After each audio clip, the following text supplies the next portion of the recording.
एक शहर का तस्वुर करें जो एक झुलसते सहरा के दिल में बनाया गया है। एक ऐसा शहर जहां जिंदगी खुद एक मौजज़े पर मुनहसर है, पानी का चश्मा। अब तस्वुर करें कि ये मौजज़ा अचानक गायब हो जाता है, सिर्फ एक दिन या एक महीने के लिए नहीं, बल्कि 400 साल के लिए।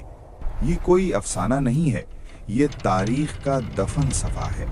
आज हम कदीम मक्का की तरफ वापस सफ़र करते हैं, एक ऐसा शहर जो एक छुपे हुए खजाने पर खड़ा था, जिसे वो मुकम्मल तौर पर भूल चुका था।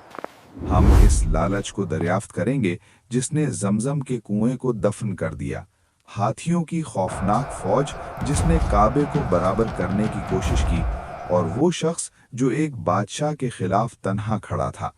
ये उसका किस्सा है कि किस तरह आखिरी नबी की आमद से पहले जमीन ने सांस रोकी थी।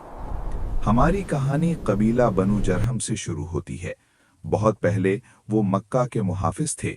बीबी हाजरा ने एक शर्त पर वहां रहने की इजाजत दी थी, वो आबे जमजम का एहतराम करें। सालों तक वो तरक्की करते रहे। मक्का सोने, जेवरात और तिजारत का मरकज बन गया। लेकिन दौलत दो धारी तलवार है। गुरूर ने जरहम लीडरों के दिलों को सड़ाना शुरू कर दिया। वो सरपरस्तों से जालिम बन गए।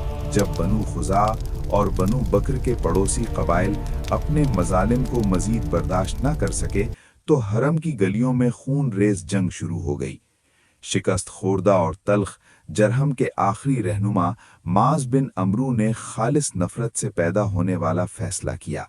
उसने सोचा, अगर हम मक्का पर हुकूमत नहीं कर सकते तो इससे बड़ी नेमत किसी को नहीं मिलेगी। रात की आड़ में उसने काबा के खजानों को लूट लिया। जवाहिरात की आंखों वाला सुनहरी हिरन, 7 अनमोल तलवारें और चांदी के अंबार, उसने उन सब को जमजम के कुएं के मुंह में फेंक दिया।